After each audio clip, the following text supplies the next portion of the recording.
Saudara, kita sering mendengar abad pertengahan dalam dunia filsafat dikenal sebagai abad yang gelap di dalam pemikiran oleh karena kekuasaan gereja menguasai filsafat pada saat itu harus tunduk sesuai dengan ajaran gereja. Sebetulnya bagaimana posisi para filsuf pada zaman abad pertengahan ini?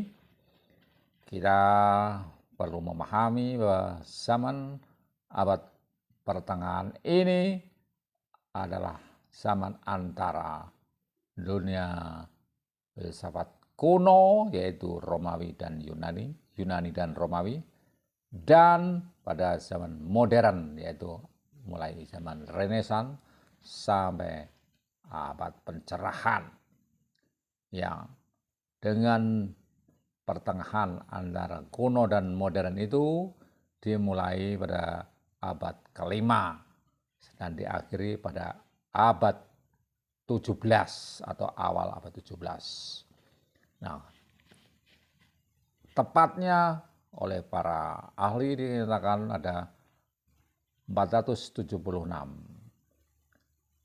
Sewaktu runtuhnya kerajaan Romawi Barat yang beribu kota di Roma, yang berpindah ke Romawi Timur yang beribu kota di Konstantinopel, yang kemudian kita kenal sebagai Istanbul. Itu sebagai awal abad pertengahan. Sedangkan akhir abad pertengahan yang tadi disebut sebagai awal abad 17, ya, ini merupakan abad yang baru muncul namanya pada abad ke-17. Tapi data awalnya sudah dimulai dari tahun 1492, itu abad 15, saat benua Amerika ditemukan oleh Columbus. Nah, istilah abad pertengahan sendiri ini untuk memudahkan pemahaman kita tentang era atau abad zaman antara filsafat kuno dan modern itu. Zaman kuno di Yunani dan Romawi, dan modern pada masa Renaissance pada abad ke-17 yang disusul dengan abad pencerahan.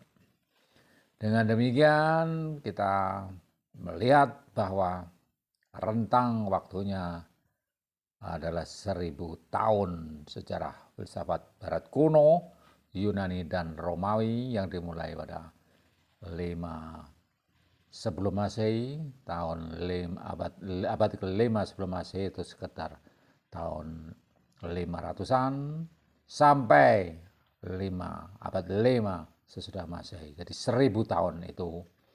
Nah, lantas 1000 tahun filsafat Barat kuno yang sudah kita pahami dengan munculnya para ahli filsuf dari Yunani, dimulai dari Socrates, Plato, Aristoteles sebagai puncak dari filsafat Yunani kuno itu, yang sudah kita kenal di konten-konten ini, di channel ini.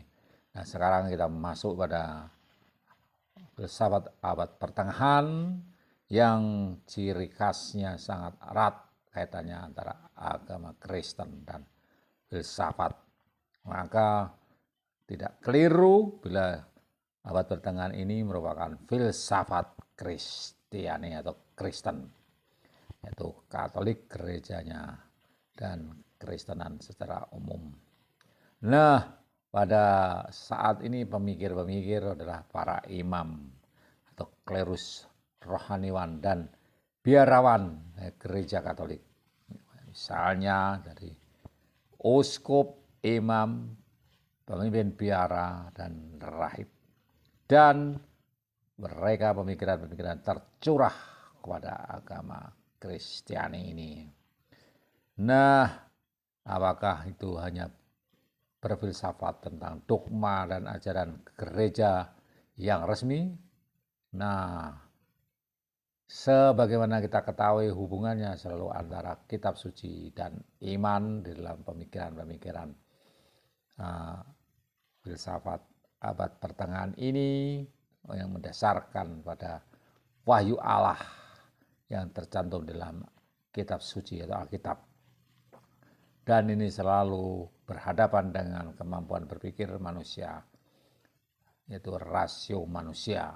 Ini seperti yang sering dibahas di konten ini antara iman dan rasio. Sungguh luar biasa, hal itu sudah dibahas sejak lama pada zaman abad pertengahan yang dimulai pada tahun 500 Masehi sampai tahun 1700 Masehi atau abad ke-5 sampai abad ke-17. Meski semuanya kebanyakan adalah para biarawan, rahib, dan para rohaniwan yang menjadi para filsuf di abad pertengahan ini, tapi sesungguhnya yang dipikirkan tidak hanya itu.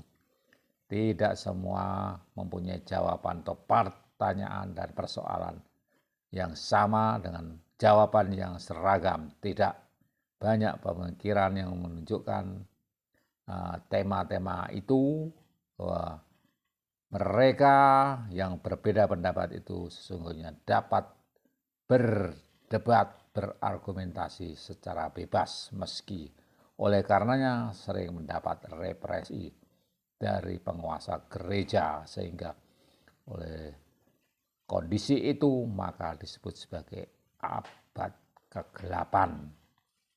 Filsafat abad pertengahan merupakan abad kegelapan. Nah,